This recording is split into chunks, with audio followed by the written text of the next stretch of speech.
Hey coaches, I want to talk to you for a minute about the stories that you tell yourself and how it's impacting where you put your attention in your business. So most of you probably don't know, but on occasion I play this bad boy called a cello, and it's not really something that I do, but something that I'm learning. I picked it up during the pandemic in a fit of boredom and wanting to get back into doing some music. And so I started playing the cello. And I don't think that I've touched this since probably close to a year ago. And it's something that is always in the back of my mind. I'm always thinking, you haven't touched the cello. When are you going to touch the cello? My kids ask me, when are you going to play the cello? And it sits back here behind my desk, so people can see it in the back of my videos sometimes, and they ask me, oh, you play cello? I'm like, well, I haven't in a long time. And it's very similar to the things that we tell ourselves in our businesses. You know, I don't have a lot of time for it. How am I going to create clients? I don't have time for that. I don't know where to do it, but I just don't have the time. I'm so busy. And really, as we all know, we have as much time as we want to have in our business. You guys know that I'm a mom. Some of you may know I'm a single mom. I've got my kids pretty much 24/7, 365, and it feels like a lot more than that. Weird.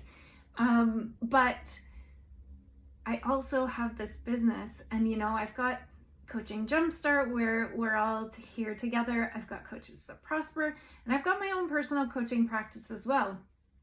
And then I have things like this that I like to do, some art, some music, stuff like that I try and keep up for my own personal well-being. And really, when I think about it, sometimes I'm like, oh my God, I have no time.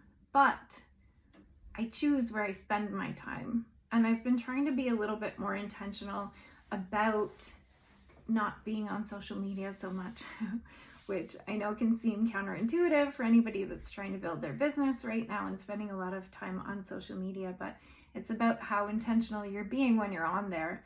And a lot of the time that I'm on there, I'm just scrolling and checking things out and looking at pictures and, you know, not really doing work. So there's that. But I just wanted to remind people that even on your busiest of days, you can carve out a few minutes for either the thing that brings you joy, like playing on a cello, making some noise that the neighbors probably don't appreciate, or doing things in your business. And, you know, when you're doing those things in your business, try and prioritize the things that are going to move you forward. So it can be easy in those quick moments that you have to say, oh, I'm going to just, you know, I'll do one little thing here. I'll just send one quick email or do something that's easy and doesn't challenge you. So my little challenge for you, I'm trying to think of another word for challenge and nothing's coming, so we're going with challenge.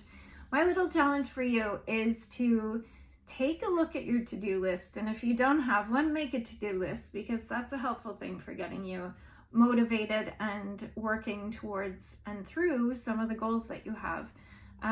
So my challenge for you is to take a look at that list and do some of the most important things. What are the important things that are going to move your business forward? Probably that's not spending the next hour trying to figure out a pretty color for your website or finding the perfect picture to go with your post. Really take a look at what's going to move the needle forward. What might move you forward to getting a new client? You know, who could you reach out to? Who could you talk to? Create those connections with people. So be intentional about who you are speaking with, what you're putting your energy into, and maybe even take a few minutes for yourself and recharge your artistic batteries. Cheers, coaches.